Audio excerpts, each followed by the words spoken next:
Station पर ठहरता हूँ, अल मुनव्वर होटल। और इसकी एक रीज़न ये भी है कि इसका तो फेयर बड़ा मतलब इन्होंने मतलब मुनासिब फेयर रखा हुआ है जब से मैं यहाँ पर आ रहा हूँ। और इनका जो सिंगल रूम का है वो 1000 रुपीज़ है, और जो डबल रूम है वो 1500 है। और जो अगर आप रेगुलर यहाँ पर आते हैं तो फिर आपको एक एडवांटेज ये भी मिलता है कि इनके पास अगर सिंगल अवेलेबल नहीं होता तो ये आपको डबल में ही एकोमोडेट कर देते हैं उसी रेंट में। और रूम की मतलब कंडीशंस भी मतलब बेहतर है। और जिस तरह के मैंने और होटल्स यहाँ देखता हूँ कि मतलब रेंट कम है लेकिन रूम्स मतलब ऐसे नहीं है जिसमें मतलब अच्छी तरह से मतलब बंदा इजीली रह ले। क्योंकि ऑब्वियसली जब वो कोई बंदा कहीं से आता है तो उसको आते ही फ़ौरन रेस्ट करना होता है थोड़ा सा, उसके बाद फिर वो अपने आप को मूव करता है। तो ये है कि ये मुझे बहुत रीज़नेबल, इसमें इनकी एलईडी भी है, स्प्लिट भी है। और बाकी ये रूम में थोड़ी सी कंडीशन रूम की भी वो हो रही थी, वॉशरूम वगैरह है तो काफ़ी मतलब अगर कंपैरिजन आप किसी और होटल से करेंगे तो आपको मतलब बेहतर मिलेगा ये रूम।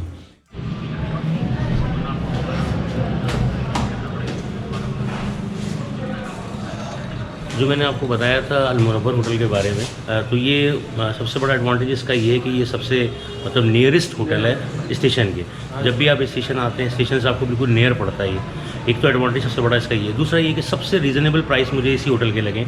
और यहाँ पर फैमिलीज़ आके स्टे करती हैं, और जो फैमिली होटल होता है ना वो सबसे ज़्यादा मतलब रीज़नेबल होता है किसी भी एरिया के अंदर। तो मैं हमेशा प्रेफर करता हूँ मुनव्वर होटल को। ये इनका रिसेप्शन है, बाकी रूम की मैंने आपको पूरा कवरेज दिखा दी थी। ये इनका रिसेप्शन का एरिया है। ये हमारे जो रिसेप्शन पे इंचार्ज हैं वो समी भाई हैं, और जो रूम सर्विस वगैरह में और बैंक्वेट वगैरह के देखते हैं वो हैं सरवर साहब। ये इनका पूरा हमारा रिसेप्शन का ही एरिया है।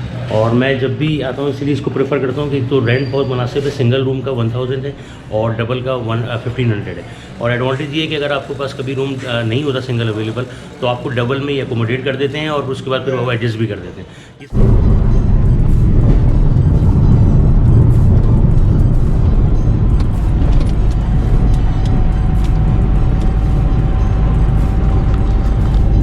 ये अभी बस हम वाघा बॉर्डर पहुंचने वाले हैं, और ये तकरीबन जहाँ से मेरा होटल था वहाँ से 12 या 15 किलोमीटर हुआ ही। ये सामने आप देखिए दोनों कंट्रीज़ के फ्लैग नज़र आ रहे हैं। ये अभी हम पहुँचे हैं वाघा बॉर्डर पे, बिल्कुल बाब आज़ादी पे। ये देखें हमारा फ्लैग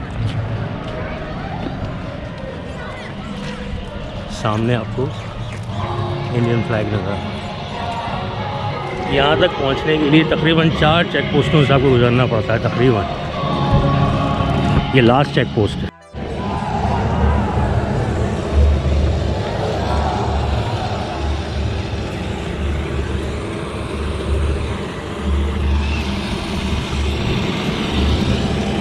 इसकी सराउंडिंग भी बहुत खूबसूरत है।